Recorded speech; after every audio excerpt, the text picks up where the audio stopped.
नमस्कार मित्रों, मैं हिमांशु वर्मा आप सभी का स्वागत करता हूं अपने चैनल पॉलिटेक्निक क्लासेस में। आज मैं आप सभी के सामने बहुत दिनों बाद एनवायरमेंटल स्टडीज लेके उपस्थित हुआ हूं।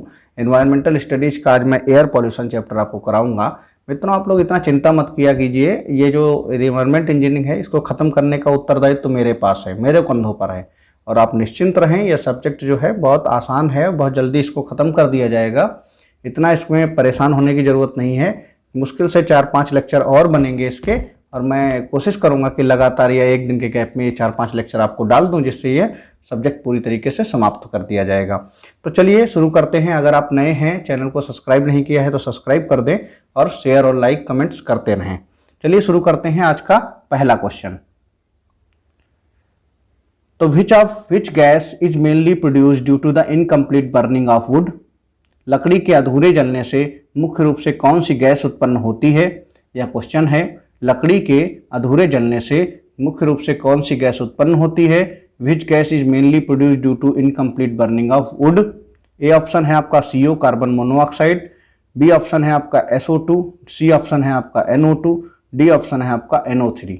तो here the right answer is carbon monoxide. Carbon monoxide जब जलती है तभी से जो है वो आपके इनकम्प्लीट बर्निंग से जो है कार्बन मोनोऑक्साइड का उत्पादन होता है।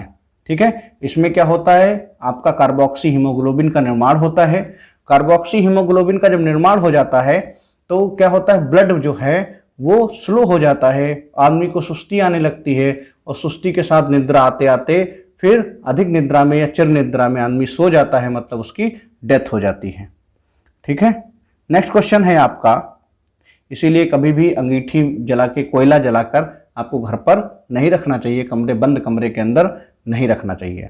Which of the following is involve in the production of carboxy haemoglobin. मैंने अभी बता ही दिया। ठीक है, निम्नलिखित में से कौन सा कार्बोक्सी हीमोग्लोबिन के उत्पादन में शामिल है? ए ऑप्शन है आपका CO, बी ऑप्शन है आपका SO2, सी ऑप्शन है आपका NO2, डी ऑप्शन है आपका NO3। तो here the right answer is CO। Here the right answer is CO। Carbon monoxide जो है वो कार्बोक्सी हीमोग्लोबिन का निर्माण में, उत्पादन में शामिल है, ये सहायक है। नेक्स्ट है आपका क्वेश्चन। यहाँ पर ये जो क्वेश्चन है आपका ये 2 है, और ये जो क्वेश्चन 2 के बाद ये 3rd कर लीजिए, थोड़ा सा करेक्शन कर लीजिए। यहाँ पर ये क्वेश्चन जो है ये कौन सा है क्वेश्चन, ये आपका ये तीसरा क्वेश्चन है। ठीक है, तो इसको तीसरा क्वेश्चन कर लीजिए, नो प्रॉब्लम। तो विच of the following liquid from the aerosols.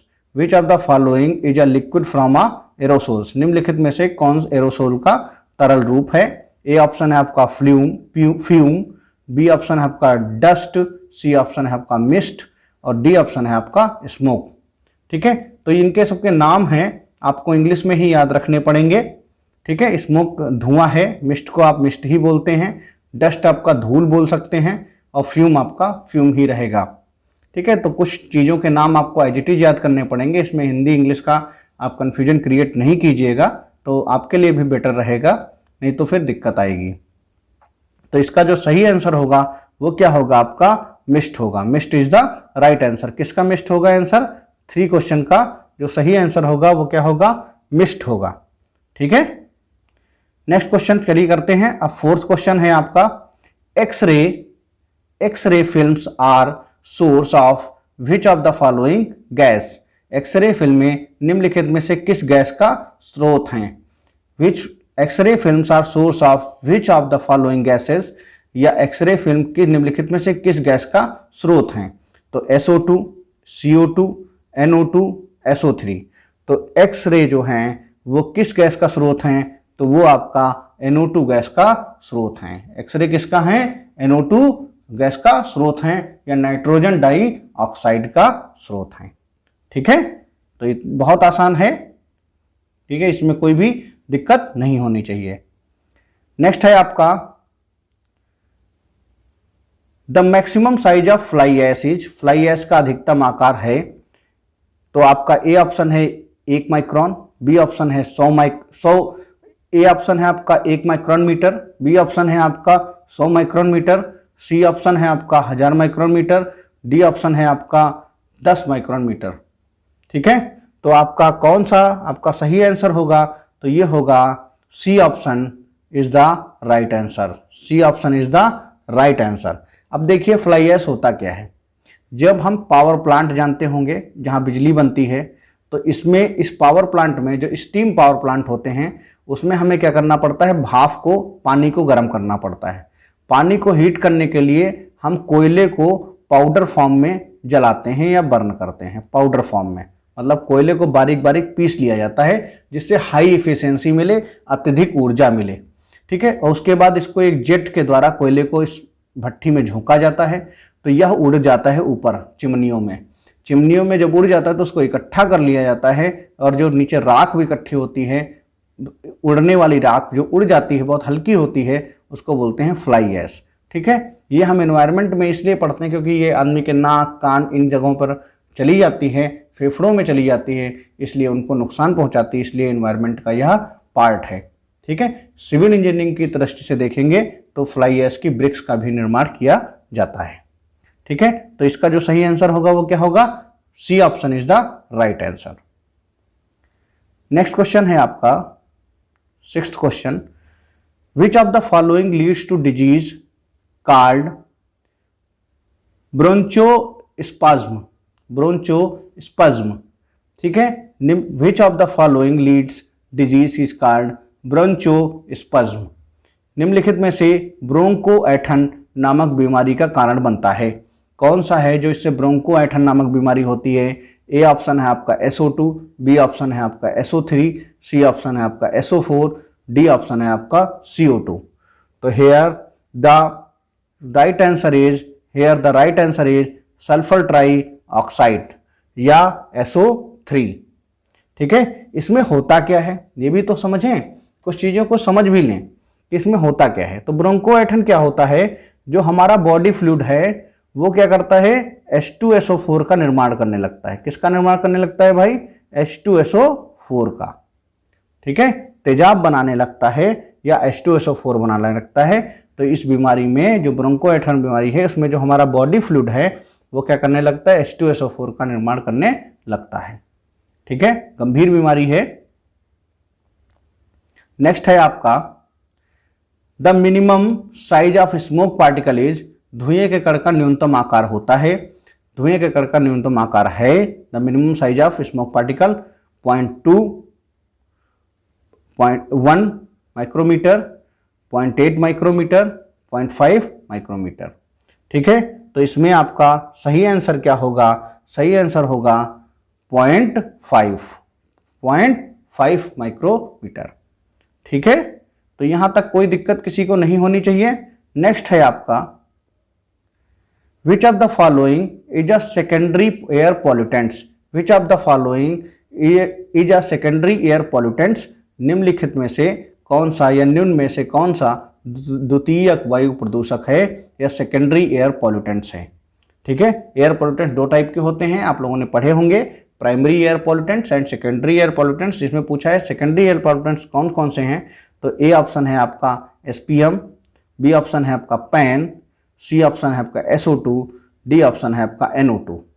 ठीक है, तो यहां पर SPM का मतलब है सस्पेंडेड पार्टिकुलेट मैटर, पी का है आपका पायरॉक्सी एसिटल नाइट्रेट, सी का है SO2 और डी है आपका NO2। तो इसमें आपका सही आंसर क्या होगा? आपका सही आंसर होगा PAN। सही आंसर क्या होगा आपका? PAN, peroxy acetyl nitrate is the right answer. Peroxy acetyl nitrate आप समझ लीजिए कि क्या होता है। पायरॉक्सी एसिटल नाइट्रेट जो है वो सेकेंडरी पॉल्यूशन होता है, सेकेंडरी पॉल्यूटेंट होता है। जब आप पढ़ेंगे एसिटल नाइट्रेट, ठीक है, तो ये सेकेंडरी पॉल्यूटेंट होता है। ठीक है, प्राइमरी पॉल्यूटेंट्स में आपका CO2 इस टाइप की गैसेज आती हैं, तो सेकेंडरी पॉल्यूटेंट्स में आपका PAN आता है। ठीक है, नेक्स्ट है आपका, विच of the following is not a part of photochemical smog. Which of the following is not a part of photochemical smog. निम्नलिखित में से कौन फोटोकेमिकल स्मोग का हिस्सा नहीं है? निम्नलिखित में से कौन फोटोकेमिकल स्मोग का हिस्सा नहीं है? A option NO2, B option O3, C option PAN, D option SPM। A option NO2, B option O3 या ozone, C option PAN, D option SPM. तो इसमें कौन सा हिस्सा नहीं है फोटोकेमिकल स्मोक का? तो इसका जो सही आंसर होगा एसपीएम नहीं है, फोटोकेमिकल स्मोक का हिस्सा एसपीएम नहीं है। ठीक है, नेक्स्ट क्वेश्चन है आपका, which air pollutants cause corrosion of building? Which air pollutants cause corrosion of building? कौन सा वायु प्रदूषक भवन के क्षरण का कारण बनता है? कौन सा वायु प्रदूषण भवन के क्षरण का कारण बनता है? ए ऑप्शन है आपका SO2, बी ऑप्शन है आपका SO3, सी ऑप्शन है आपका CO, डी ऑप्शन है आपका NO2। ए ऑप्शन है आपका SO2, बी ऑप्शन है आपका SO3, सी ऑप्शन है आपका CO, डी ऑप्शन है आपका NO2। तो इसमें आपका कौन सा सही आंसर होगा? वायु प्रदूषक कौन सा भवन के क्षरण का कारण बनता है, या भवन को नष्ट कर देता है, या ताजमहल को नष्ट कर देता है? ऐसा क्वेश्चन भी पूछा जा सकता है। तो इसमें सही आंसर होगा SO2। ठीक है, तो ताजमहल के नष्टीकरण का अगर पूछे तब भी यही आएगा आंसर, चाहे भवन पूछे तब भी यही आएगा। नेक्स्ट है, which of the following air pollutants effects plant the most? निम्नलिखित में से कौन सा वायु प्रदूषक पौधों पर सबसे अधिक प्रभाव डालता है? निम्नलिखित में से कौन सा वायु प्रदूषक पौधों पर सबसे अधिक प्रभाव डालता है? ठीक है, तो कौन सा डालता है? ए ऑप्शन है आपका फ्लोरीन, बी ऑप्शन है SO2, सी ऑप्शन है पैन, डी ऑप्शन है HCl। ए ऑप्शन है आपका फ्लोरीन, बी ऑप्शन है SO2, सी ऑप्शन है पैन, डी ऑप्शन है आपका HCl।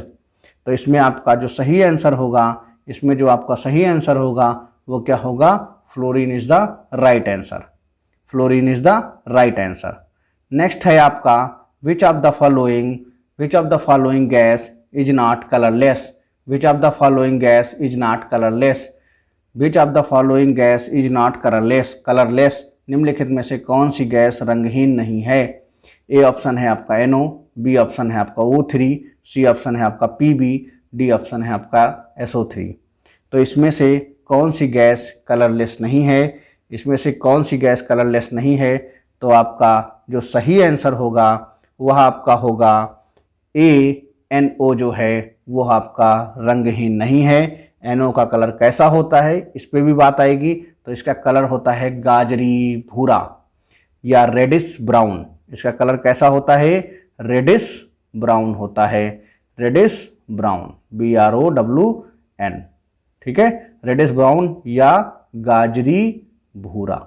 गाजर का कलर जैसा होता है वैसा भूरा रंग का होती है यह गैस। ठीक है, नेक्स्ट क्वेश्चन है, द इफेक्ट ऑफ हाइट। देखिए होता क्या है, हम भैया जब हम चिमनी बनाते हैं इस तरीके से तो इसका धुआं उसके ऊपर ऐसे ऐसे ऐसे ऐसे ऐसे ऐसे ऐसे ऐसे चलता है। तो स्टैक है ये आपका, यहाँ पर जो स्टैक है धुआंरा है, धुआंरा की आपका ये धुआंरा है इसकी वास्तविक ऊंचाई क्या है वो पूछा है। ठीक है, वो है, और जो फ्लूम की ऊंचाई है वो ये है। ठीक है, तो आप समझ गए होंगे ये चीज़, ये फ्लूम की ऊंचाई है, ये उसका धुआं है, फ्लूम है, और यहाँ पर ये उसका स्टैक है, चिमनी है। ठीक है, धुआंरा है। इतना समझ गए। ये आपको फ्लूम बिहेवियर में पढ़ाया जाता है कि हवा इसमें कैसा रहेगा। कभी कभी ऐसे ऐसे आपका धुआं निकलता है, कभी कभी ऐसे एंगल पे निकलता है, कभी ऐसे निकलता है, कभी बिल्कुल सीधा रहता है। तो ये फ्लूम बिहेवियर है, या धुआं चिमनी से कैसा निकलता है उसका बिहेवियर है। वह डिपेंड करता है कि उसमें पार्टिकुलेट मैटर की परसेंटेज कितनी है, कितना हैवी धुआं है, कितना हल्का धुआं है। यह सब पर डिपेंड बहुत सारी चीज़ों पर करता है। हवा पर भी डिपेंड करता है, चिमनी की ऊंचाई पर भी डिपेंड करता है। ठीक है, तो पूछा गया है the effective height of stack is given by. धुआंरा की प्रभावी ऊंचाई दी जाती है, जबकि प्लूम हाइट कितनी है H1, उसको H1 से डिनोट करेंगे, और एक्चुअल हाइट जो है धुआंरा की वास्तविक ऊंचाई क्या है H2 है। तो किससे आपका इफेक्टिव हाइट करेंगे? H1/H2 करेंगे, या बी ऑप्शन है यहाँ पर H1 कर लीजिए, HC नहीं करिए, H1 करिए, H1 × H2 करेंगे, सी ऑप्शन H1 × H2 करेंगे, H1 - H2 करेंगे, या डी ऑप्शन है H1 + H2 करेंगे। ठीक है, तो इसमें क्या करेंगे भैया? तो इसमें वो पूरी ऊंचाई होती है वो क्या होती है? वो वास्तविक ऊंचाई जो है, जो आपकी इफेक्टिव हाइट है वो आपकी है H1 + H2। ये है आपकी इसकी वास्तविक जो इफेक्टिव हाइट किसकी? स्टैक की। ठीक है, इफेक्टिव हाइट स्टैक की क्या होगी? H1 + H2, मतलब प्लूम की ऊंचाई प्लस आपका धुआंरा की वास्तविक ऊंचाई। ठीक है, नेक्स्ट क्वेश्चन है आपका, बहुत आसान क्वेश्चन था ये। नेक्स्ट क्वेश्चन है आपका Koenig flume. Koenig plume occur under the which conditions. Koenig plume किन सी कंडीशंस में होता है? तो कौन सी कंडीशंस में होता है? सुपर एडियाबैटिक में होता है, सुपर रुद्धोष्म में होता है, सब एडियाबैटिक में होता है, उपरुद्धोष्म में होता है, या तटस्थ कंडीशन में होता है, न्यूट्रल कंडीशन में होता है, या इन्वर्जन कंडीशन में होता है, उल्टी कंडीशन में होता है। तो इसमें आपका जो सही आंसर होगा वह क्या होगा? उपरुद्धोष्म कंडीशन में जो प्लूम होता है वह कैसा होता है? वह प्लूम होता है शंक्वाकार होता है। कैसा प्लूम, कैसा धुआं निकलता है? शंक्वाकार धुआं निकलता है। ठीक है, या आपका शंक्वाकार प्लूम निकलता है, या उपरुद्धोष्म होता है। ठीक है, नेक्स्ट क्वेश्चन है आपका the maximum efficiency of the electrostatic precipitator. The maximum efficiency of the electrostatic precipitator is, स्थिर वैद्युत अवक्षेपित्र की अधिकतम क्षमता है। स्थिर वैद्युत अवक्षेपित्र की अधिकतम क्षमता है। A option 95%, B option 80%, C option 90%, D option 100%। तो कितनी होती है? तो इसका जो सही आंसर है वो आपका सी है, 99%। अब इलेक्ट्रोस्टैटिक प्रेसिपिटेटर क्या होता है ये इसको समझते हैं। होता क्या है भैया कि जो हमारी चिमनी है, इस चिमनी से धुआं निकलता है। अब धुएं के साथ राख उड़ती है, फ्लाई ऐश उड़ती है। अब फ्लाई ऐश तो उड़ जाएगी बाहर, आदमी के फेफड़े में चली जाएगी। तो इसके लिए हम क्या करते हैं? बिजली की दो लोहे की प्लेटें लगाते हैं, इन पर चार्ज डेवलप करते हैं, हाई वोल्टेज का आपका पावर देते हैं। ठीक है, जब हाई वोल्टेज का पावर देते हैं तो ये विद्युतीय क्षेत्र बन जाता है। विद्युतीय क्षेत्र बन जाने के कारण और निगेटिव रिस्पांस होने के कारण या पार्टिकल के अगेंस्ट रिस्पांस होने के कारण जो धुएं के पार्टिकल हैं वो, या कार्बन के पार्टिकल हैं, वो जाके इस पर चिपक जाते हैं, लगातार चिपकते रहते हैं, और जो साफ धुआं है वो चिमनी से बाहर निकल जाता है। ठीक है, और कार्बन के पार्टिकल इस प्लेट से चिपक जाते हैं। जब हमारा भट्ठी बंद होती है, चिमनी बंद होती है, शांत होती है, उस टाइम पे इसके कनेक्शन को कट करके और प्लेट को बाहर निकालकर इन प्लेट पर वाइब्रेटर से या इनको झाड़ लिया जाता है, इनको साफ कर लिया जाता है, और उसके बाद इन प्लेटों को फिर से पुनः वहाँ पर स्थापित कर दिया जाता है। इस तरीके से जो धुआं है वो धुएं में जो आपके कार्बन के पार्टिकल हैं, राख के पार्टिकल हैं, वो किसी ह्यूमन के अंदर नहीं जाने पाते, वातावरण को नुकसान नहीं हो पाता। तो जो इलेक्ट्रोस्टैटिक प्रेसिपिटेटर हैं, इनकी जो क्षमता होती है वह कितनी होती है? 99% होती है। ठीक है, तो 15 क्वेश्चन का आंसर क्या होगा? C answer is the right answer. C option is the right answer. Next है आपका 16th question, which of the following is used ceramic industries. Ceramic industry जहाँ पर आपका टाइल्स का निर्माण होता है, वो ये उनका उस जगह पर किसका यूज करते हैं? तो स्थिर वैद्युत अवक्षेपित्र का यूज करते हैं, या इलेक्ट्रोस्टैटिक प्रेसिपिटेटर का यूज करते हैं, डायनेमिक प्रेसिपिटेटर का यूज करते हैं, गतिशील अवक्षेपित्र का यूज करते हैं, या स्प्रे टावर का निर्माण करते हैं। अब क्या होता है, कहीं कहीं पर हम क्या करते हैं, उस धुएं के आसपास में पानी का छिड़काव किया जाता है, जिससे धुआं जो है वो जो उसकी राख है वो नीचे बैठ जाती है, और धुआं जो है, गैस जो है वो बाहर को निकल जाती है। उनको बोलते हैं स्प्रे टावर या फुहार मीनार। और वेट स्क्रबर क्या होता है? हम इनको खुरसते रहते हैं, साफ करते रहते हैं, तो उसको बोलते हैं गीला चक्रवाती स्क्रबर। ठीक है, तो किसका यूज करते हैं वो पूछा गया है सिरामिक इंडस्ट्रीज में। तो सिरामिक इंडस्ट्रीज में जो यूज करते हैं वो यूज करते हैं गतिशील अवक्षेपित्र का यूज करते हैं, डायनेमिक प्रेसिपिटेटर का यूज करते हैं सिरामिक इंडस्ट्रीज में।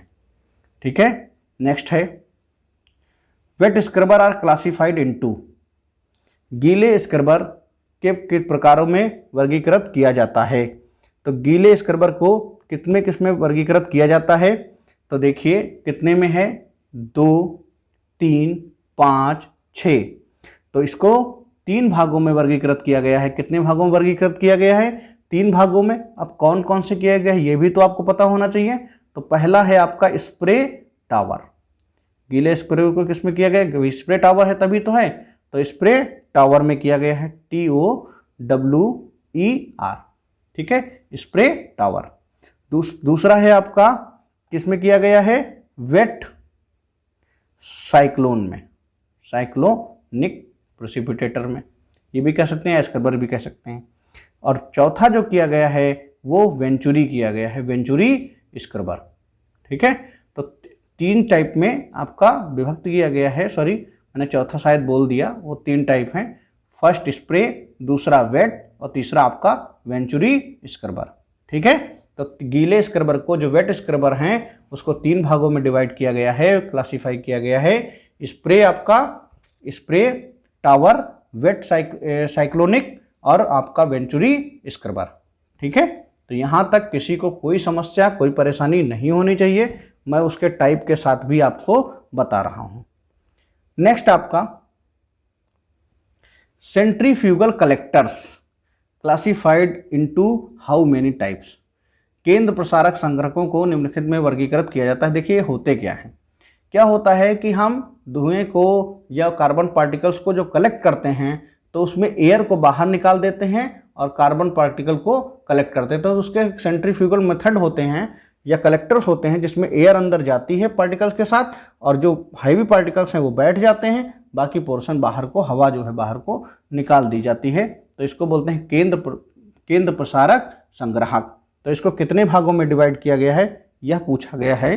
तो ए ऑप्शन है आपका 3, बी ऑप्शन है आपका 4, सी ऑप्शन है आपका 5, डी ऑप्शन है आपका 2। तो हेयर दो टाइप में डिवाइड किया गया है। D option is the right answer. और डी ऑप्शन में कौन कौन सा है? तो एक आपका है साइक्लोनिक कलेक्टर, एक आपका है साइक्लोनिक कलेक्टर और बी ऑप्शन है जो इसके दूसरा टाइप है वो कौन सा होगा? Dynamic precipitator. डायनामिक प्रेसिपिटेटर किस में यूज करते थे इसका? सिरामिक इंडस्ट्रीज में डायनामिक प्रेसिपिटेटर का प्रयोग किया जाता है। ठीक है, नेक्स्ट क्वेश्चन आपका पढ़ते हैं। सेकंड लास्ट क्वेश्चन है आज का। विच of the following air pollutants control device has maximum efficiency. निम्नलिखित में से वायु प्रदूषक नियंत्रण उपकरण में अधिकतम क्षमता है। निम्नलिखित में किस वायु प्रदूषण नियंत्रण उपकरण में अधिकतम क्षमता है? Which of the following air pollution control device has maximum efficiency. कहने का मतलब कौन सा ऐसा ऑपरेटस है जिसमें मैक्सिमम दक्षता है, मैक्सिमम उसकी कैपेसिटी है? तो आपका ए ऑप्शन है इलेक्ट्रोस्टैटिक प्रेसिपिटेटर, स्थिर वैद्युत अवक्षेपित्र। बी ऑप्शन है आपका डायनेमिक प्रेसिपिटेटर, गतिशील अवक्षेपित्र। सी ऑप्शन है आपका स्प्रे टावर या फुहार मीनार। डी ऑप्शन है आपका वेब साइक्लोनिक स्क्रबर या गीला स्क्रबर। तो आपको जैसे मैंने पहले भी बताया था कौन सा सही आंसर होगा? तो होगा इलेक्ट्रोस्टैटिक प्रेसिपिटेटर या स्थिर वैद्युत अवक्षेपित्र। कितना है इसकी इफिशिएंसी? 99%। अभी मैंने पहले आपको पढ़ा दिया है। ठीक है, नेक्स्ट आपका क्वेश्चन है which of the following remove both gaseous and particulate contaminant. ठीक है, तो आपसे पूछा गया है निम्नलिखित में से कौन सी गैसीय और कणकीय संदूषकों दोनों को हटाता है। तो कौन सा जो ऐसा आपका ऑपरेटस है जो गैसों को और पार्टिकुलेट कंटामिनेंट्स जो हैं उनको हटा देता है? तो आपका ए ऑप्शन है आपका वेंचुरी स्क्रबर। बी ऑप्शन है आपका ग्रेविटेशनल सेटलिंग चैम्बर या गुरुत्वीय तलछट के कक्ष। बी सी ऑप्शन है डायनेमिक प्रेसिपिटेटर, गतिशील अवक्षेपित्र। और डी ऑप्शन है आपका गीला स्क्रबर। तो कौन सा हटा देता है? तो आपका हटा जो देता है वह सही जो ऑप्शन है उसका नाम है वेंचुरी स्क्रबर। वेंचुरी स्क्रबर चाहे पार्टिकुलेट कंटामिनेंट्स हों या फिर गैसियस कंटामिनेंट्स हों, दोनों को क्या करता है? हटा देता है। तो आज का लेक्चर यहीं पर समाप्त होता है। आप सभी का बहुत बहुत धन्यवाद। आप हमारे चैनल को सब्सक्राइब करते रहें, हमारे लेक्चर्स को इधर उधर आपका अपने फ्रेंड्स के साथ शेयर करते रहें। नेक्स्ट लेक्चर मैं बहुत जल्द लेकर आपके सामने एनवायरमेंटल स्टडीज़ का उपस्थित होऊंगा जिसका नाम है सॉइल पॉल्यूशन। यह लेक्चर अगर एनवायरमेंट मैनेजमेंट में भी अगर एयर पॉल्यूशन है तो वहाँ भी वो लोग पढ़ सकते हैं, समझ सकते हैं। ठीक है, तो thank you so much. Thanks for watching my dear friends. Thank you.